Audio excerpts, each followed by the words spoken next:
Heute trainieren wir wieder unseren Zungenanstoß, nämlich anhand der Triolenzunge, und hierfür benutzen wir tiefe Dreiklänge: C-Dur, H-Dur und B-Dur. Hallo und herzlich willkommen zu einem neuen Video bei Nikolai Kamp Trompetentraining.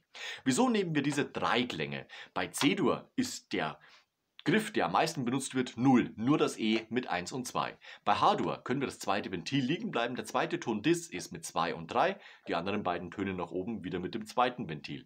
Bei B-Dur bleibt das erste Ventil liegen, der zweite Ton ist das D mit 1, 3, F und B mit dem ersten Ventil. Das heißt, man hat möglichst wenig Greifarbeit und kann sich auf die Zunge konzentrieren, und dennoch hat man schon Griffe, die man letztendlich schnell betätigen muss, damit eben auch die Zungen- und Fingerkoordination trainiert wird, damit man auch später einen weiteren Schritt natürlich die Ventile laufen lassen kann und dementsprechend die Triolenzunge ausführt. Also, wir trainieren erstmal trocken, das heißt, unsere Ventile brauchen wir dennoch.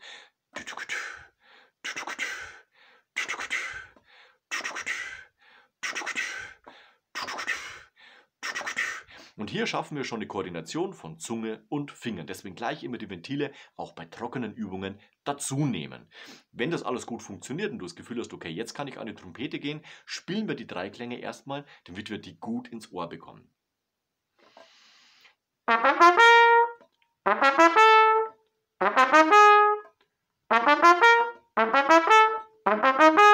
Das sind die Dreiklänge, die wir gleich brauchen. Das war jetzt erstmal auf Einfachzunge, einfach dafür, dass die Töne sich gut ins Ohr, in unser Gedächtnis einprägen können.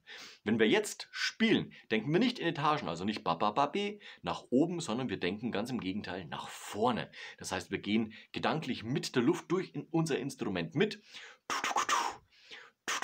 und spielen eben nach vorne, nicht nach oben. Ganz wichtig.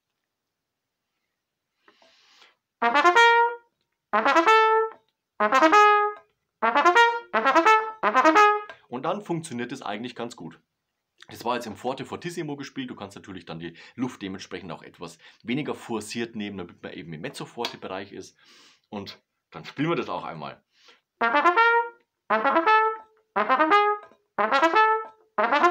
Dann hört man auch besser, wie die Töne einrasten, und dementsprechend hat man auch ein klareres Klangbild. Also erstmal natürlich laut, damit die Luft fließen kann. Klar scheppert's, aber man hat wenigstens das Bewusstsein, okay, die Luft strömt nach außen. Wenn das gut funktioniert, wieder einen Schritt zurückgehen in Sachen Lautstärke. Mezzo-Forte reicht vollkommen aus. Und dann ganz genau hinhören, gibt es Nebengeräusche bei den Tönen oder rasten die wirklich an der richtigen Position zum richtigen Zeitpunkt ein. Dann ist es wunderbar. Trainier es erstmal auf diese Art und Weise. Das heißt, nochmal die Schritte: trocken mit Ventilen in der Bewegung natürlich, zwecks Zungen-Finger-Koordination. Dann die Dreiklänge langsam spielen mit Einfachzunge für unser Ohr, für unser Tongedächtnis. Und im dritten Schritt die Triolenzunge einsetzen. Und dementsprechend immer der Hinweis: denk nach vorne, in die Richtung fließt auch die Luft, denk nicht nach oben, sonst wird der Hals wieder eng. Darauf aufpassen, und jetzt wünsche ich dir viel Erfolg beim Training deiner Triolen, Zungen, Dreiklänge, und lass am Ende von diesem Video noch ein Like und ein Abo da, das freut mich immer ganz besonders. Wir sehen uns nächste Woche zu einem neuen Video rund ums Trompetespielen. Bis dahin, ciao, euer Nico.